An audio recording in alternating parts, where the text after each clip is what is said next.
the screen. All right, everybody. Hello. This is the Nephew SIG Automation meeting for Tuesday, February 28th. And as we were just saying, there are 3 topics really to go through. I don't know if we'll get through all of them today, but we have a meeting tomorrow too. We have the CRD proposal, which we shared with SIG 1 on Friday. We did have a meeting about this on Friday, but not that many people were there. So we think we should probably go through it again here with a little bit broader audience. The other is to continue the sequence diagram discussion that Arvind started last week on Wednesday, but I'm not seeing him here. So unless he just joined, I don't see him. And then the third one is we're trying to figure out how to divide up the work into some teams that can act a little more autonomously, so we're not all having to meet all the time, and kind of, you know, have just try to divide up the labor a little bit. So there's a comment, and a number of people there's a document, a number of people have commented on that. So we'll start with the CRD review, see how far we get, and hopefully we'll get time on some of the other topics. But Wim, you can go for it. Yeah, you see my screen, I guess, right? Yes. Yeah. All right. Yeah. So basically, yeah, we had a lot of discussions on this. So we had a first review on Friday. Basically, there is a few changes that are probably a little bit yeah, fundamental, but in essence, everything is still based on the roles. So basically the roles are basically helping us to drive and help into the design. So at the moment we have basically 4 roles. Actually the vendor doesn't do much at the moment other than providing their information to a set of people, and then that will be consumed and as a result put into some blueprint information. So then we have the network service designers which act upon the core classes and core topology, and then we have network function engineers and infra engineers, which are basically you could say the expert level for their specific domain. So one is the network function and the other one is the infra. We did not split compute, network, and storage. So infra is one thing because at the moment we have not much on the infra yet. So that will probably change going forward.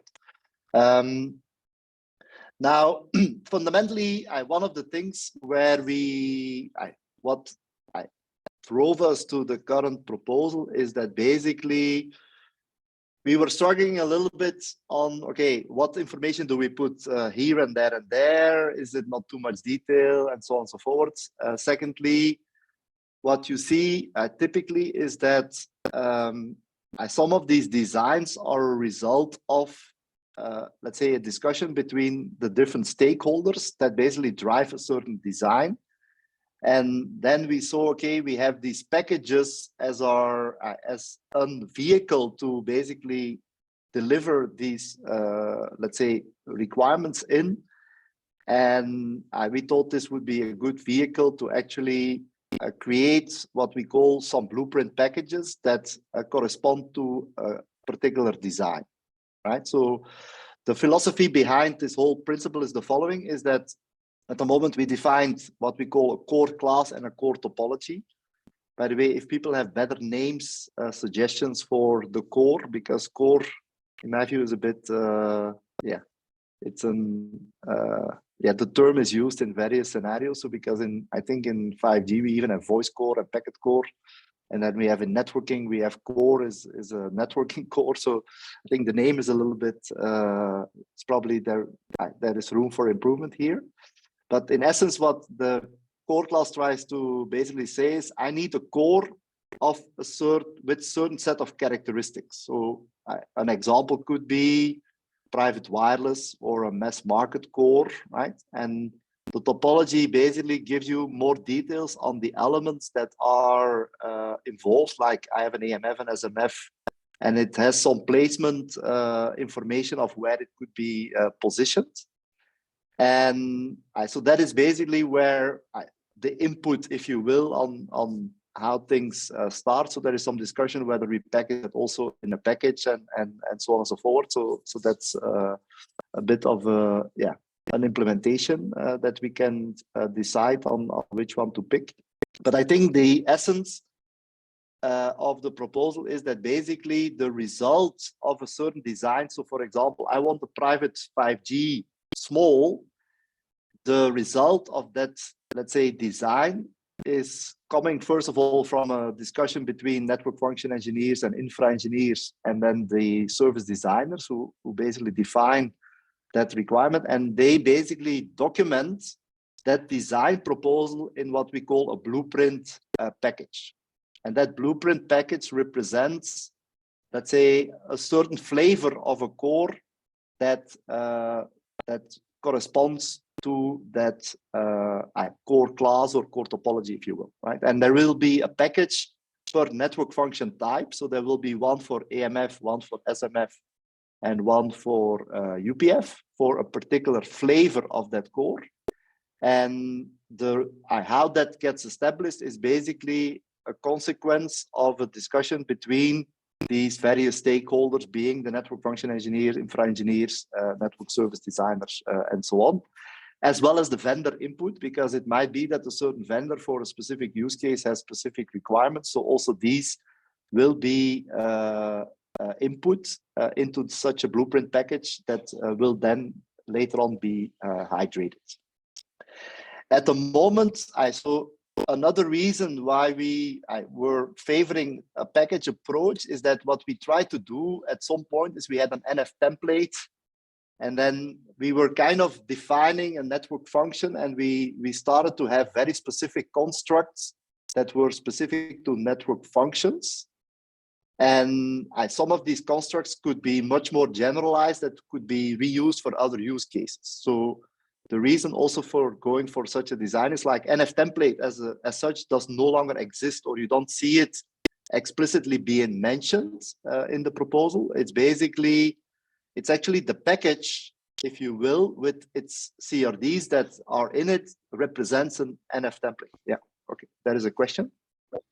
Oh, I just wanted to sort of say exactly what you're saying in another way, just to have multiple ways to say it. So the idea is that we take primitives that are reusable across many different use cases, and we define those as resources that we're going to have controllers act on. We're going to write code around because they're used a lot, right? Writing code is expensive, and maintaining code is even more expensive. So the idea is to make sure that when we're writing code, we're writing it for things that are going to be used a lot. So then how do you put those together into sort of more flexible use cases is you use a composition or association. You just basically stick them together. And that's what a package is. It's just laying things next to each other, maybe tying them, associating them with another by name or by label or by some sort of reference.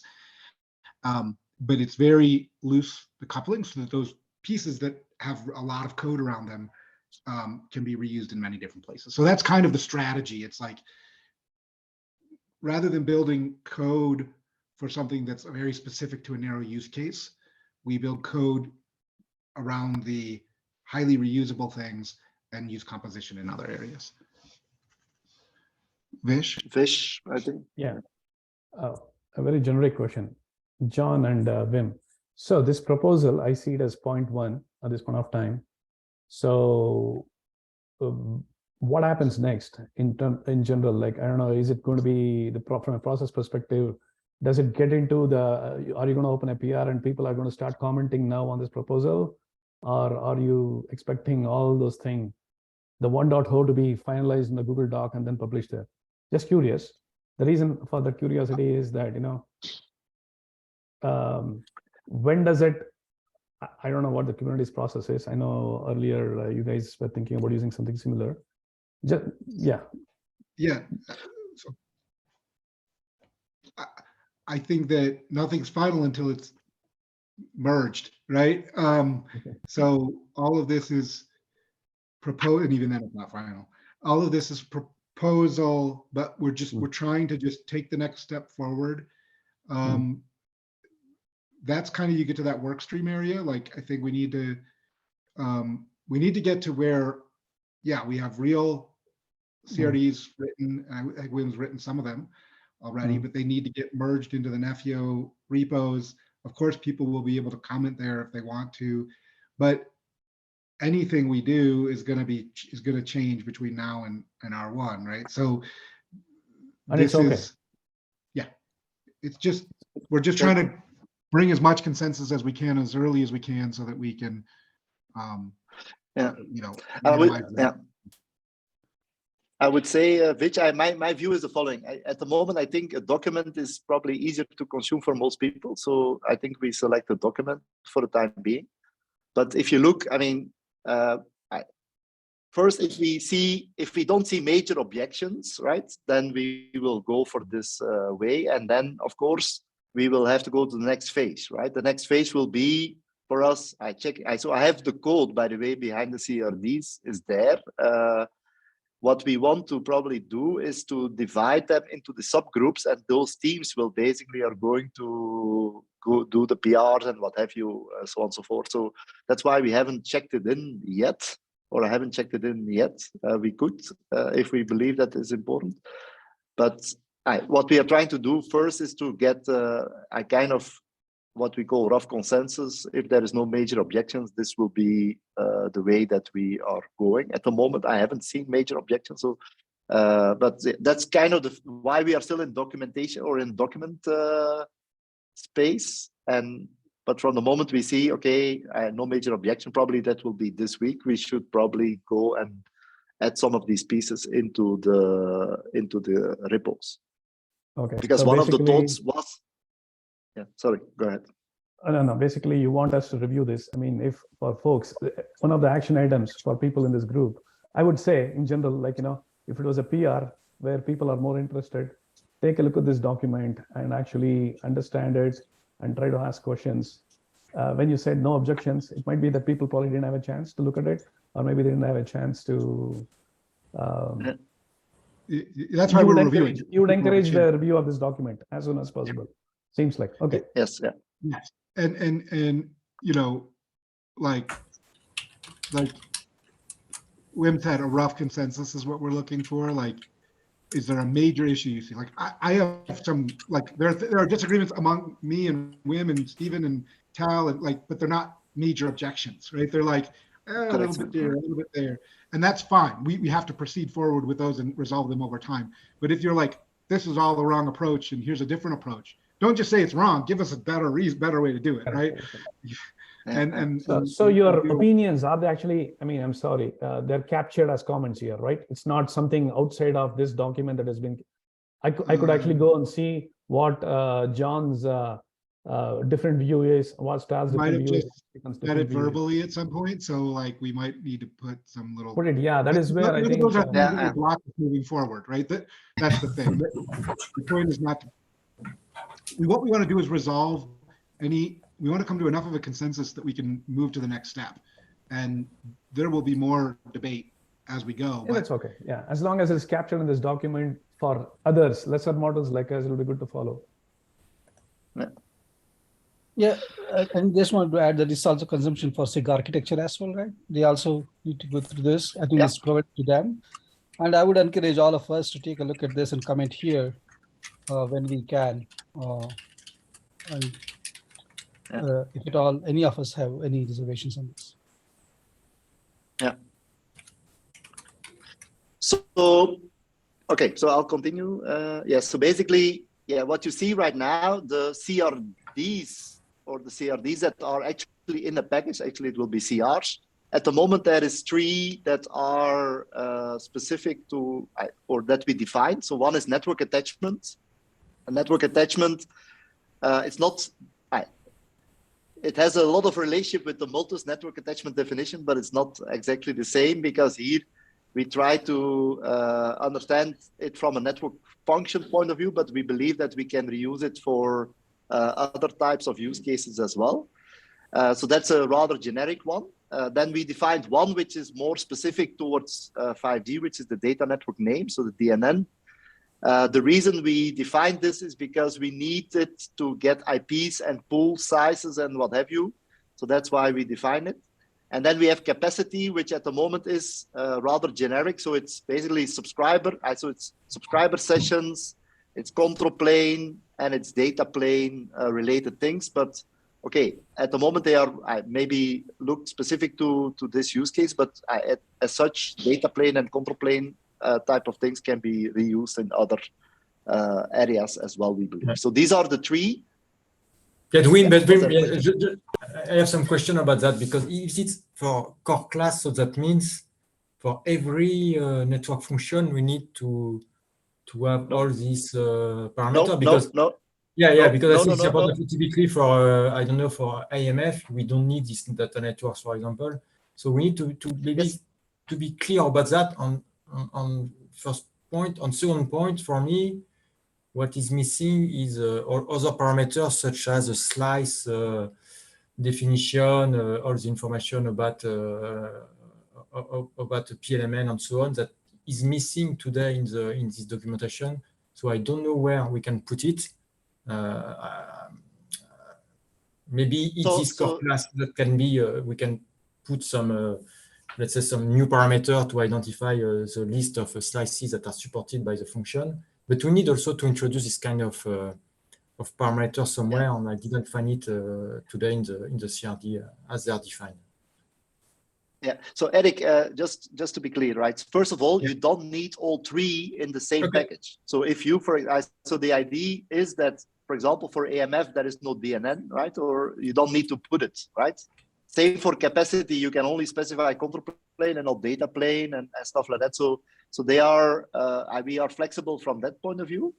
What is also, I think, interesting with this proposal is extendability. So for example, and that's the other reason why we went for this approach. If we believe at some point, like you said, there is a set of parameters that we need, anyone can make a CRD that specifies them, right? So we are, so the reason of this package approach is to give us flexibility and extendability. So any CRD that someone believes is important could be added to this package. And we will not block it, because for us a package is a package. What is a package? Is a set of KRM resources, which are a set of CRDs. You see? So that's a really the reason why we believe this approach is good, because it allows us for flexibility. And then, because in FEO, we probably will never be able to get or be able to put all the 3GPP parameters that exist on the planet. So there could be a 3GPP CRD that just says, here are all the CRDs and stuff like that, and we just consume that. You see what I'm saying? So that's why we believe the package approach is good, because it allows for that flexibility. Okay, but my concern also is about core class. Yeah, when you say core class should be used or manipulated by a network designer, I'm not sure the network designer is aware about network attachment today. To be honest, I discussed with some colleagues, they don't know anything about that. So it's also the separation on the boundary we can put between the different CRDs that is not clear for me today, because some people maybe understand, let's say, how the network is designed, the set of functions that needs to be deployed, let's say for mass market, private mobile network and so on, but they have any idea about infrastructure requirement and so on. So that's where I'm a bit confused about how we mix, let's say, high level, let's say, information with, let's say, with low level design information. So I don't have the right answer today, but it's just my concern when reading this document yesterday. Okay, because the idea that we had behind this is that who is putting the content in the package? It's a collection of the network service engineer, the network function, so the NF guys, plus also together with the infra. So it's basically the three roles that help define what goes into the package. Now, the reason why network attachment would be in the package is because it comes from the network function at the end of the day, right? So what we are defining here is a network function package. Now, whether the network function engineer does it or the infra engineer puts the requirement in that, we don't care so much about that.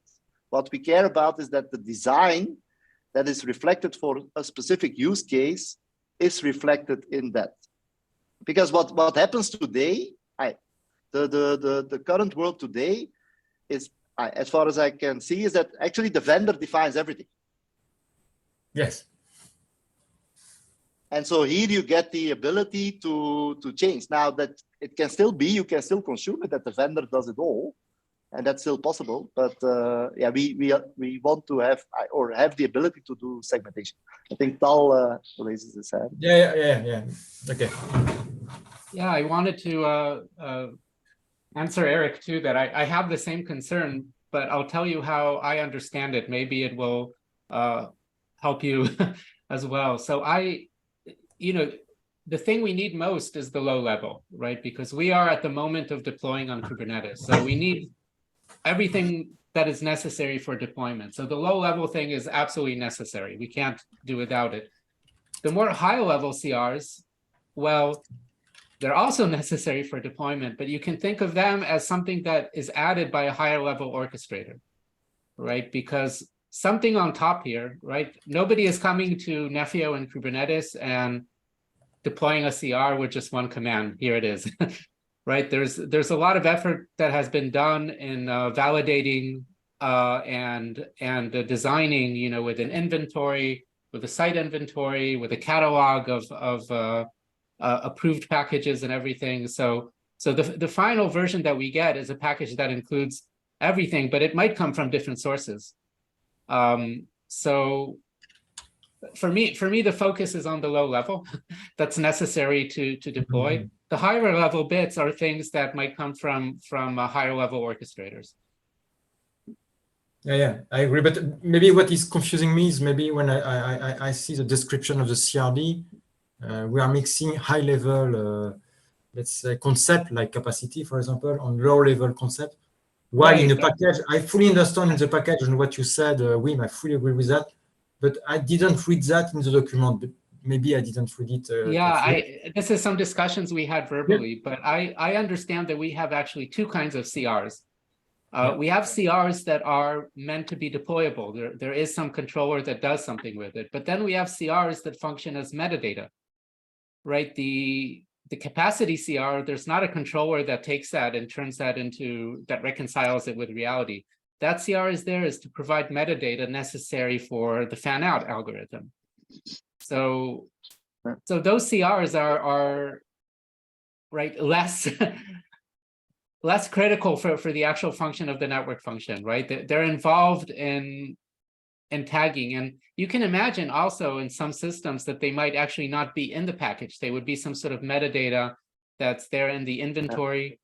So yeah, we decided for now to put them in the package because I think we'd like for Nefio to display some sort of end-to-end capability, right? Because if we say, well, that comes from another orchestrator, then we don't have that orchestrator in Nefio, right? So we'll be very bare bones. That's my understanding. Does that make sense to people? And Wim, do you agree with that as well? Yeah. No, so John is also on the line. Should I quickly say one thing? Capacity is still in the package for the reason that it could result in, if you go at the lowest level and basically you say, okay, to reach this capacity, my network function needs 5 pods and it needs this and that and that. That's why that capacity is still in the package, because it could result, or we don't have an operator yet that consumes it like that, because 35GC doesn't do it. But I see it being used at a lower level to basically define the scale at which that certain network function would be operating upon eventually. But okay. If that's true, then we're a little bit encroaching on proposing best practices for network function design, right? This is something that I was always worried that we would do, right? Because how they scale and how they measure capacity is kind of up to them, right? And how they even define it. Yes. Yeah, but so in other words, what it would be an input for them to consume or not, and they have the choice to do so or not, right? So that's what I'm trying to say. That doesn't mean that they have to.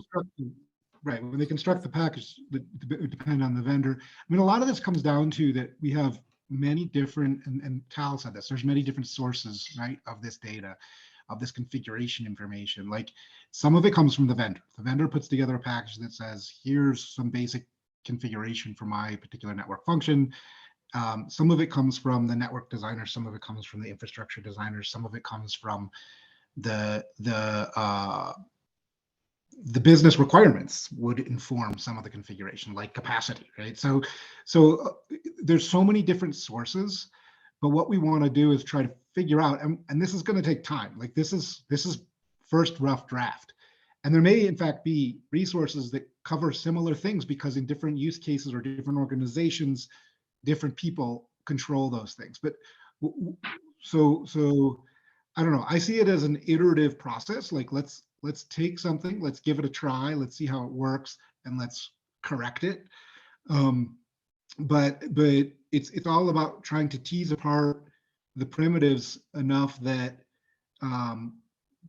that we can source the information from different parts of the organization, from different companies even, right? Like the vendor versus the telco versus the infrastructure provider are all different companies.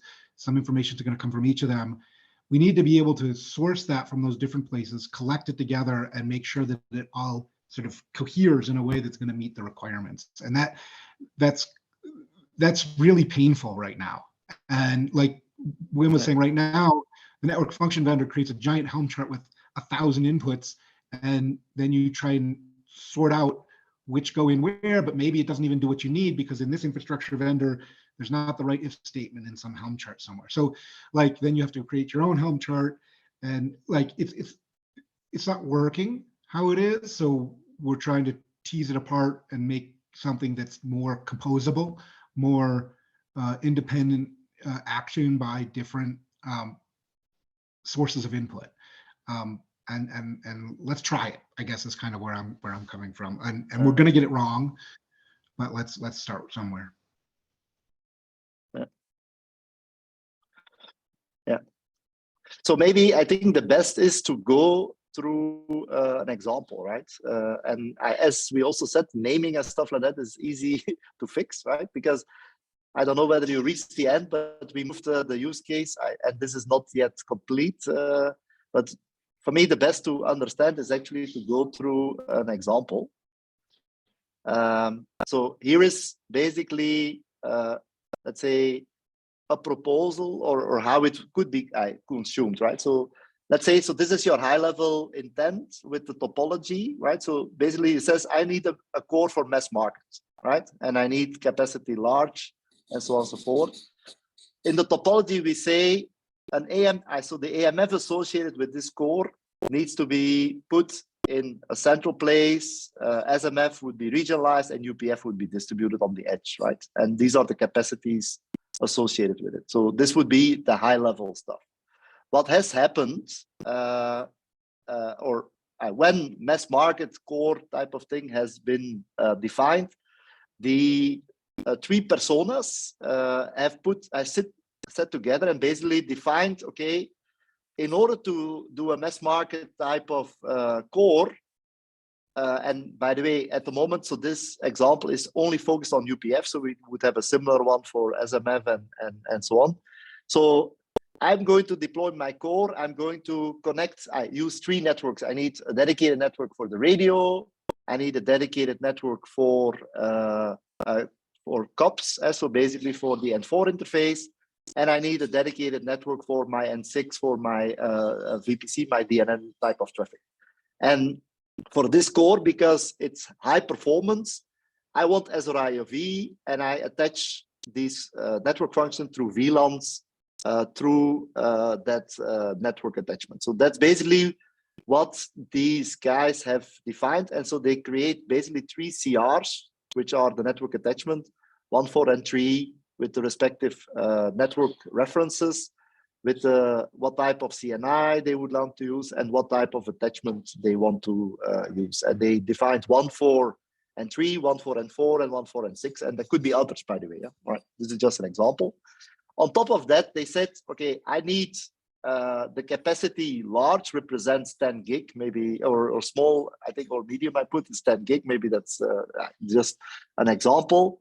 And it's only the data plane because it's UPF. We did not wander too much on the control plane. And then I also need a DNN with the name internet, and I need a prefix length, or I need a pool that is that can hold a subnet of /16, and I'm connecting it to the internet VPC. So this would be an example of such a blueprint package that would be selected based on that input, and that's the one that's going to be then hydrated. So we are going to allocate IPs, we're going to allocate VLANs, we are going to ensure that the network attachment definitions and stuff like that for Multus are then configured in order for this core to be deployed, right? So that's kind of an example of how such a package would look like.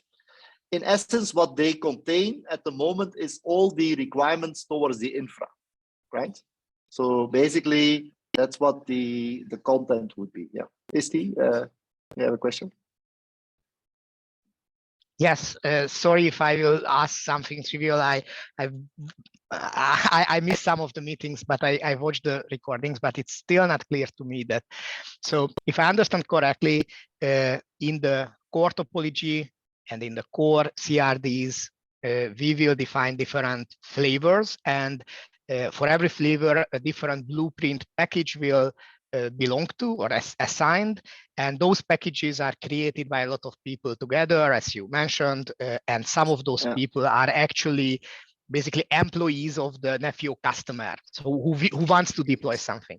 So is it a frequent use case for one CSP infrastructure to deploy different flavors of a packet core or a voice core or a big network service or even an IoT core? Or so why isn't it, if the Nephew customer is involved in creating the package, why don't they just create the packages that they need 2 or 3 different versions of a network service?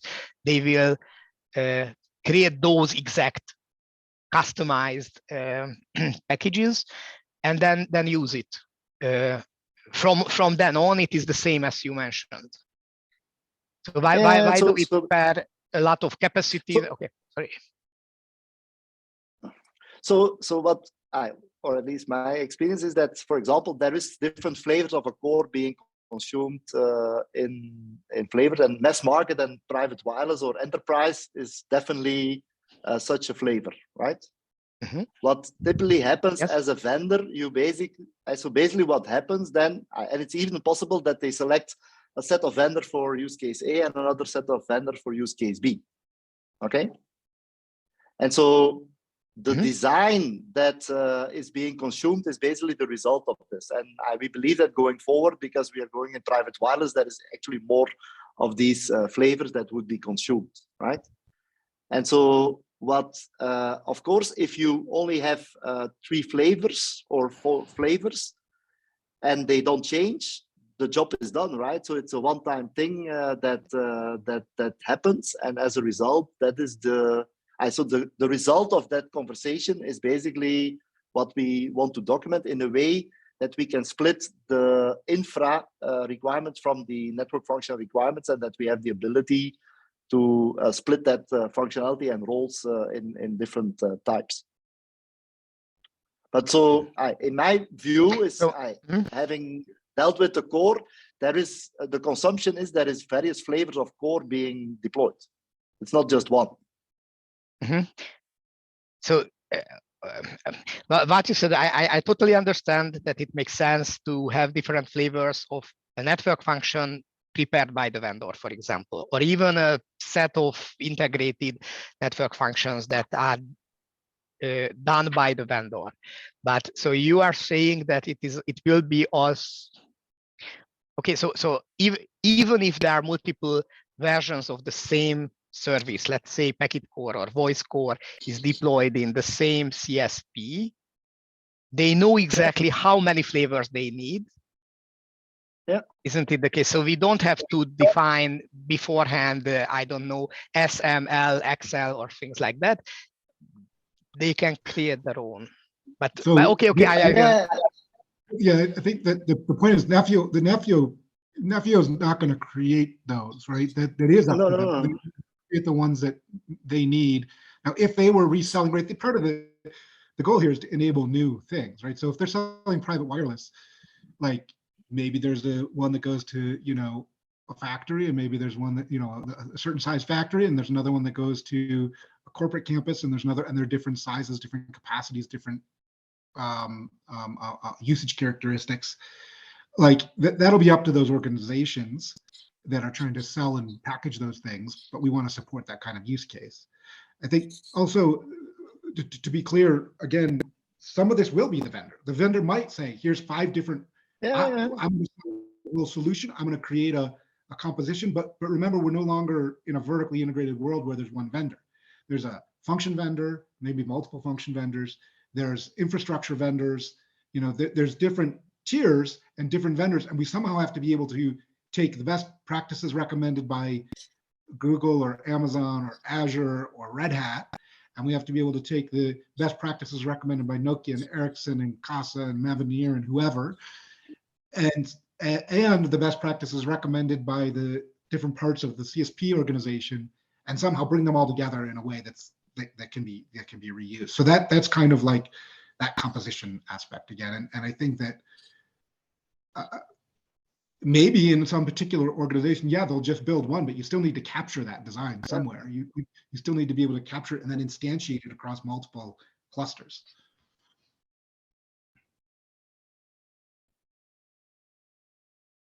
Okay. I have some basic understanding, but so basically you're saying that this core topology is not an FEO CRD, and that is also written in the doc, and that explains.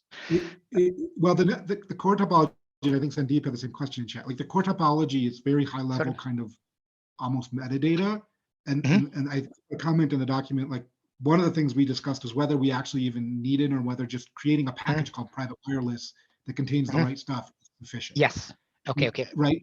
That may be. That is where I want to go, by the way. That exactly to just create the package from package variant sets and network attachments and things like that, and then deploy it. Because CR implies a controller, or at least a function, some code operating on it. But this is an area, like I said, that we're not entirely in agreement on, or not. It's not entirely decided. This is decided, right? So like conceptually, though, the idea is there's these different use cases. Whether their implementation is captured as a package or a CR or some combination thereof, I think is still up for debate. Thank you. I don't want to monopolize the time. Sorry. Sandeep, I think you were next. Yeah, so part of my question is answered already. So I had asked, is this core topology CR, is it only metadata, or is there going to be a controller behind it reconciling the topology intent? And the other question I had was, even this, the topology design, service design, even this belongs at the orchestration layer, as I understand, right? So here we are specifying the high level. Yeah. This one, you mean this piece here? The core topology kind, right? Yeah. So here This you one. have specified, here you have specified in the spec that there is going to be one AMF, one SMF, one UPF, right? So not one. No, this doesn't mean one, right? We just say this is the site. So one way you could consume it, and that's where there is a debate. You could do fan out based on this information if you want, right? So you could do fan out with this information, because one way to consume this is, okay, I need an AMF on site app central, so I deploy it on every central site that I have, I deploy an AMF. That's one way it could be used, but we are then in the orchestration domain, so we have to be a bit careful, or where we go and where we go and don't go, right? So that's a little bit the discussion. The same here, SMF region, you could, this example, the idea is for every cluster so every cluster that is in the region, you would deploy an SMF, or every cluster that has an edge, you would deploy a UPF. But okay, you see that we are coming into the orchestration space, and it's a bit contentious sometimes. So I think that just to like spell it out, what Wim just said, like one way you could do this is you could have a function in your package that looks at this resource and says, site type region. So I'm going to go to the package variant set for the SMF, and I'm going to specify the label on the cluster to be site type regional. Alternatively, you could just in the package change it directly in that package variant set and not use this, right? So that's where we're talking about whether it's a function or controller or code that does it, or you just use the package to do it. Now, something like capacity medium, so that's a broad category that could imply many different changes throughout many different resources. And so that could be really useful if we could, rather than a human having to go in and make changes to 20 different resources that are implied by capacity medium, if we can conceptually, like just semantically bundle all of that into one meaning and write functions or controllers or something that know what to do with that, then you're getting a different amount of value. So again, like I said, it's up for debate, but some things might just change. You just might change manually. It might be simpler. Other things there might be a real need to code that operates on it, and we still have to sort out. I think we'll sort it out by doing it. We'll try it, and we'll be like, this sucks, or this is great, and we'll, like I said, like Wim said, we want rough consensus on this document, and only in doing the which is effectively prototyping, right? We're going to prototype this out. We're going to see how it works. We're going to make decisions at that point. That's how I see it anyway. Okay. So basically, I mean, we are specifying the intent, okay, where the AMF should be deployed. And the intent is site type central and capacity large. So where, I mean, whichever site has these properties, AMF will be deployed there by the controller. So that's what. Well, no, actually what this is saying is site type regional or whatever it is, or whatever that was, that's where. And then capacity medium is like, okay, when I go there, I'm going to need, because I'm this particular vendor and I know what medium means to me, you know, or there's multiple ways to do it, many ways. One is you take medium and you devolve it into lower level things. So medium, when I see I'm an AMF and I need medium, that means these particular levels of requests per second. I don't know, right? And then a vendor takes those requests per second, and the vendor knows, oh, if I need that many requests per second, I need 7 pods, and I need them in anti-affinity mode because I'm going to saturate the NIC on all of these nodes, and so, you know, and I need SRIOV, and you know, blah blah blah blah blah. It implies all of these things. So the question is, like, how we calculate those implications, and they're going to be vendor specific. So can we, you know, this is where abstraction is happening. Is it possible? Is it useful? I don't know yet. We'll know more, I think, as we try to do it. Okay. Does that make sense? Yeah, it makes sense. Now I get it. So I actually misunderstood. Basically, for me, I thought topology is something like I create a topology. I define that in my core deployment. I want 2 SMFs, 2 UPFs, and this is how they connect. So yeah, we changed a little bit. We moved at a level below at the moment, right? So because see what we have in the blueprint packages, for example, let's say you have someone decides 3 SMF. If you give it the same network reference name, they will connect. Okay. They will automatically connect. So in other words, the way that we did it. So for example, if you like in this the example, let's say you want an N4 interface between all the UPFs and the SMF, right? With this second interface.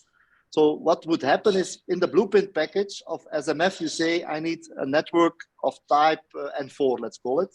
And the UPF also says, I need N4. By instantiating them, if you instantiate 5 UPFs or 10 SMFs, maybe it's the other way around. So 10 UPFs and 2 SMFs, they will automatically connect. So in other words, the the knowledge on how to accomplish that connectivity is put a level below. The only thing that you have to do as a network function, vendors say, okay, I need to connect to this network. The infra guy will ensure that that network is there and is going to be set up in order to have that connectivity between all of these things. So as a result, we have a much more pluggable framework where we don't have to define everything at the top, and we have much more distribution, and the thing will sort itself out automatically. Okay. Yeah, I think, yeah, that clarifies. So I understand now. So I had similar questions, same questions in the document. So please ignore them now. Yeah, thank you. Yeah, no, not a problem. Yeah, so that's why we have to have this conversation, because it's hard to discuss. And we need to do more documentation, by the way. So I think we have to put more meat onto the documentation in order to understand various use cases. Okay, but let's, I think, Bala, you're next. Yeah, thanks. I was going to add to Istvan's comment about the different flavors that made me thinking. So generally, if a service provider is offering different flavors, let's say, especially in the areas of enterprise or private 5G, as we are talking about, I think those flavors will be exposed in the BSS systems, most likely, where the user can go and choose on their own self-serviced. Yes. Yeah. So, yeah. So the BSS systems, they will offer similar to what you presented here, Wim. So that made me thinking, okay, if it's happening even before the OSS system, BSS will feed into OSS system, and then OSS will feed into one of the orchestrator, and then that orchestrator is going to call out the domain orchestrator, which is Nefio. So if it is happening, that kind of abstraction is happening at such high level, it may not even percolate down to a Nefio, is what I'm thinking in real use case. So what do you think on that?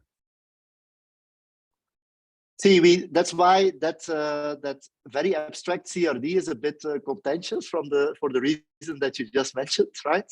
But we wanted to start with something and not to be detailed enough, right? And this, as such, I think at the moment the idea is a little bit, okay, that CRD is there for us to showcase stuff, right? But it's not necessarily where Nefio will say, okay, that's the only way to interface with us, right? So that's why there is this convention, as you said, is that, okay, normally some of this stuff might happen at the BSS layer, but we wanted to have some high-level input that drives us rather than going to immediately say all the nitty-gritty details. For us, the nitty-gritty details is the package, right? And what the core is doing at the moment, it gives us an abstraction on top of that. That's all you have to see. Whether we are going to put a lot of meat onto the bone and make this very flexible and stuff like that, probably not. A number of people basically say, okay, that's not where we have to focus ourselves as Nefio, but we need to have a starting point. So that's what that is, basically. Yeah, okay. Isti put it in the chat, I think, pretty well, that like essentially it's a little bit of a placeholder for those external orchestration systems, so we can show end to end, and you know, how much of it becomes part of Nefio or not is unclear right now. But we don't want upper level orchestrators to have to know everything in order to call into Nefio, right? That's not so useful if they have to know all the details at the top. And so we're trying to present a way for them we're trying to create a way to present multiple flavors to them that they can choose from, a palette rather than, you know, a 1,000-page menu. So I think that's also part of the goal in my mind anyway. Vish? Thank you. Oh yeah, I just want to say, I know Sandeep requested to ignore his comment, but if you guys are responding to the comment, please keep the comment and add the answer. That way, you know, we have the context. So sorry, Sandeep. Yeah, well, we will do, and basically all the any comment is useful, by the way, because it just helps us to improve yes. the documentation. Still very rough. That is why the PR system usually has that, but we want to keep the comments, not ignore them, but respond to them, and so that we get the history and context. Thank you. That is my request. So yeah, so I think I covered most of it, right? So then, yeah, so from the moment you have this, then we go to hydration, right? There's also still some discussion of what happens where, what happens in the package variant, what happens in the, so there is also potential options there. But in essence, what will happen from the moment you have the package and you get deploy, your cluster gets selected, you will get the specific parameters that are relevant for that specific instance. So as such, before we were saying network NF instance set and NF templates, they are kind of implicit in the package these days, right? So they are, the package itself is an NF template, if you will. And the instance of it is actually what gets hydrated at a specific location. So that's where then this information is consumed by the injector components. And eventually we will hydrate the UPF deployment in this example with the specific parameters like IP prefix, gateway, VLAN, and so on and so forth, the pool, and so on that gets assigned. And then this will be, and that's also not yet documented, will be put towards the workload cluster. And then the workload cluster is going to, I consume it with the operators that live over there. Yeah, Steve, you had one more comment? Just see here. Oh, yeah. Sorry. Okay. So, okay. I was muted. Sorry. It's just a question. So I see that the UPF document, UPF deployment references network instances, but then why do we have the network attachment? So for me, it would be logical that the UPF references, UPF instances, UPF deployments would reference network attachments, not network instances. But what are we using the network attachments for? That is my question. So network attachment is a way to specify how to fulfill this, right? But it's not the only thing. For example, the network attachment is broader than just UPF deployment. It's also used for the network attachment definition.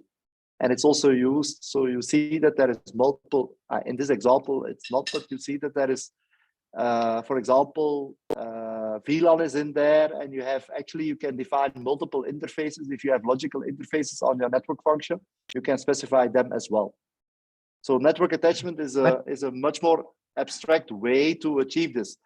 The reason, So if I have multiple network attachments for the same network instance, that can happen, isn't it? Then shouldn't the UPF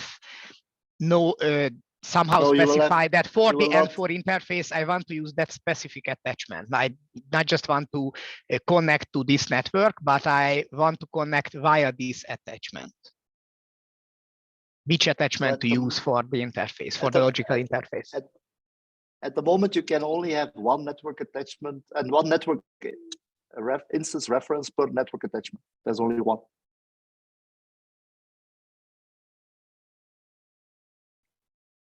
Yes, but multiple network attachments can belong to the same network instance. No, no. Oh, so, okay. Just one network attachment per network instance. Okay. Okay, that explains it. Okay. Is that per function or per? No, so in a package, you cannot have multiple network attachments to the same network instance at the moment, because you would create a loop potentially. We will have to do a validation there. Okay. So that, okay. At one point we talked about like as an NF vendor, you would want to be able to specify in your package, I require, let's just say for argument's sake, I require a management network and a data plane network. What resource would you use to specify that you require those before you know what they are? To require two network attachments. Would you like, is there a, what I'm asking is like if I'm a network function vendor, I'm going to create a package that then is going to be consumed in this other package as a, so we're going to take that and then we're going to say, here's how I plug this into my networks. And I thought the network attachment did that. It said, here's how I plug this in. So it's the connection point, but what, and the network is the, say, the right-hand side of that connection point. The left-hand side of that connection point is the interface effectively on the network function. Do we have a Here. resource that Yes. captures that? Yeah, so there is a network instance resource, right? At the moment, we did not specify the right-hand side because we didn't go to transport yet, right? So we would have to go to transport, but from the moment we do that, there would be an equivalent on the other side, or it can also be dynamically resolved, by the way. Well, we specify it just with a name right now because we don't know how it gets provisioned Yes, because yeah. it's transport.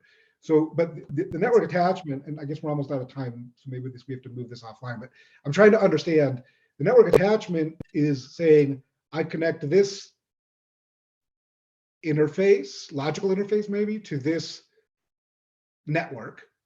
And then Yeah. how does the network function vendor specify what logical interfaces are required for its network function to operate?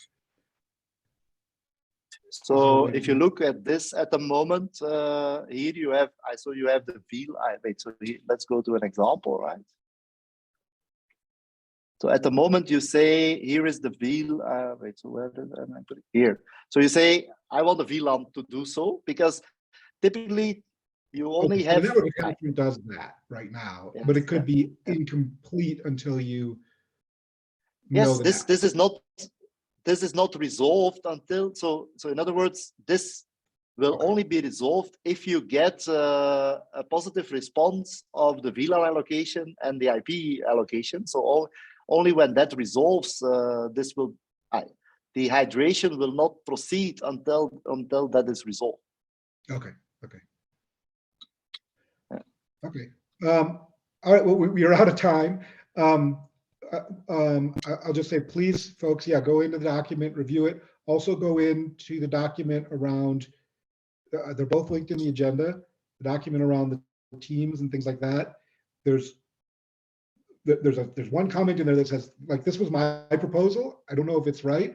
There's a comment in there that says the goals. If you have a completely different proposal, please just add it to the document or add in a comment. Some people should have edit access. It's supposedly everybody does, but our permissions aren't working well. So request access if you want. And then we'll try and talk about that tomorrow. Wim, did you have anything else you wanted to say before we wrap up? No. Okay. That's it. All right. Well, thank you, everybody, and have a great day. Bye. Thank you. Bye. Awesome. Thanks.